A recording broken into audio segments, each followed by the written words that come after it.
What's up, Buttercup? Welcome back to my channel. Today's spoiler-free book review is Atmosphere by Taylor Jenkins Reid. Huge shout out to Stuart, who gifted me this book, and therefore I was able to read and review this book earlier than I planned. I am going to read the blurb on the back of the book before we jump in so everyone's on the same page before going into my spoiler-free review. And it is pretty accurate to the book, but there is some stuff missing that would be considered spoilerly, so I can understand why the publishers left it out, but we'll talk about that a little bit later on. Joan Goodwin has been obsessed with the stars for as long as she can remember. She is content with her life as a professor of physics and astronomy and as an aunt to her precocious niece Frances, until she comes across an advertisement seeking the first women scientists to join NASA's Space Shuttle program. Suddenly, Joan burns to be one of the few people to go to space. Selected from a pool of thousands of applicants in the summer of 1980, Joan begins training at Houston's Johnson Space Center alongside an exceptional group of fellow candidates. Top Gun pilot Hank Redmond and scientist John Griffin, easygoing even when the stakes are high, mission specialist Lydia Danes, who has worked too hard to play nice, warm-hearted Donna Fitzgerald, navigating her own secrets, and Vanessa Ford, the magnetic and mysterious aeronautical engineer who can fix any engine and fly any plane. As they become unlikely friends and prepare for their first flights, Joan finds a love she never imagined. In this new light, Joan begins to question everything she thinks she knows about her place in the observable universe. Then, in December of 1984, on mission STS-LR9, it all changes in an instant. I gave this book 4 stars and really enjoyed it. I enjoy every single book Taylor Jenkins Reid has written and published, including her short story. And they're either 4 stars or 5 stars. She just is a fantastic storyteller and writer. So there is a big point, actually it's kind of sort of touched on in the blurb, can't say that it's not, that isn't fully expanded on regarding the story in the blurb, because it would be a huge spoiler. So it's a love subplot, and that's all I'll say about that.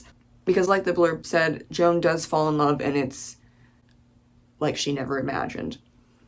I was getting hints of that in the beginning because it is sprinkled around, and you get that love plot halfway through.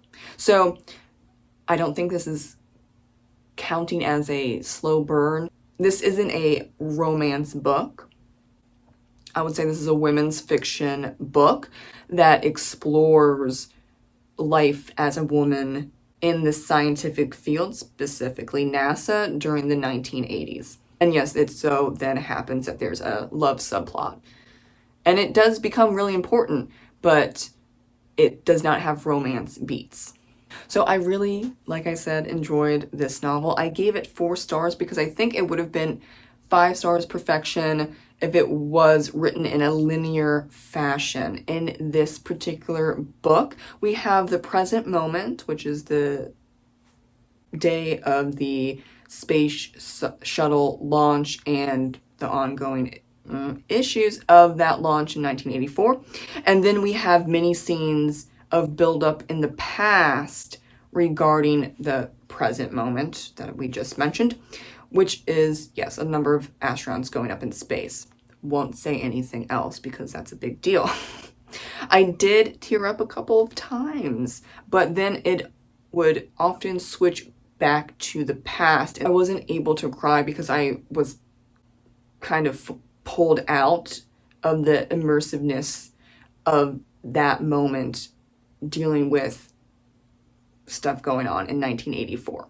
I have sobbed quite a few times with many of Taylor's books. So that's where I'm comparing and contrasting regarding Atmosphere and her other books. Sobbing, crying, tears of just all the things. Teared up a couple times, almost there, but then the next chapter, we're back in the past. So that was a little too much jumping back and forth from present to the past for me to fully immerse myself in atmosphere. But let me just say that 4 stars is a great read. Just that the non-linear storytelling didn't 100% work for me to get completely and utterly immersed in this particular book compared to her other books. Now, Atmosphere was a joy to read, all things considered, because I love space. If anyone doesn't know, we, the American people, NASA, is gearing up to venture around the moon in the near future, which is very exciting to me and for the scientific community in general. That particular space mission is Artemis 2, and there will be 4 astronauts on this particular mission. I also, which I didn't mean to, because this was gifted, this was not planned. I watched Apollo 13 with Tom Hanks a couple of days before receiving and starting Atmosphere, so I was in the space mission NASA mood, mindset, kind of obsessed. More so than usual. I do love space and NASA, and I am not cut out for anything regarding science. That's just not how my brain works, but it's still fascinating to me. And side note, I love seeing Taylor's recommendation book list at the end of this book and seeing Jim Lovell's book about the Apollo 13 mission. And Jim Lovell recently passed away, and he was on Apollo 13. And I have his book on my TBR. I added it immediately after watching the Apollo 13 movie and learning of his passing. So I know there are quite a few Amazon and Goodreads reviews that say the space mission training scenes or like really anything about NASA is really boring. But that's the whole point of the book. And for me personally, I loved all things space, the training, the math, how NASA works. I loved all of that. I loved it. So I didn't mind. That was not my problem with the book. I know there were a lot of people that thought it was boring and they skimmed it, or they even outright skipped it. I think that is not necessary, but people have their different interests, of course. And this was never marketed as a romance book. It doesn't have the beats of a romance book, so I think there might have been maybe some confusion. There's a love story, like I said, but the main focus is Joan and her friends and becoming astronauts and the difficulties that come with that. So if you have no care or no interest in space travel, this might not be the book for you, because yes, there's a lot of science stuff in Atmosphere, and there's a point to it. There are some books out there that will just add a bunch of stuff that's not necessary, but all of the NASA astronaut science talks and scenes and information given in Atmosphere, it is important to the book. And the overall theme, vibe, all of that, it is important. And especially important to what was said on the blurb, which would be including women in space travel and NASA in the 1980s, and what that's like for Joan, the main character, and the other female astronauts. Of course, you get Joan's point of view because she's the main character, but you also, of course, get snippets of the other female astronauts and what they're going through, and they all come together, and it's a very important topic that is touched on many, many times throughout Atmosphere. Of course, you get her perspective on all things NASA and being an astronaut. You also get her love story and her personal life, which was really compelling. This mentions taking care of her niece and interacting with her niece, which I found very lovely.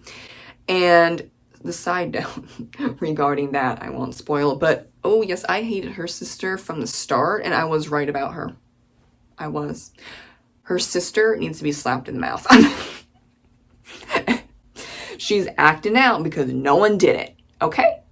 And you read this book, and you read through that whole situation with Frances and Joan and Joan's sister, and just you would understand what I'm talking about when I'm trying to be professional about. Yeah, I don't like her. I don't like Joan's sister, and I would just say I felt very vindicated at the end because. But at least it turns out good. It is a happy ending at the end, but yes, I feel bad for Frances, okay? You'll see what I mean when you read the book, because yes, I recommend this novel and honestly all of Taylor Jenkins Reid's books as well. Thank you for joining me today. Let me know if you have read and or enjoyed Atmosphere in the comments below, and I will see you in the next video. Bye.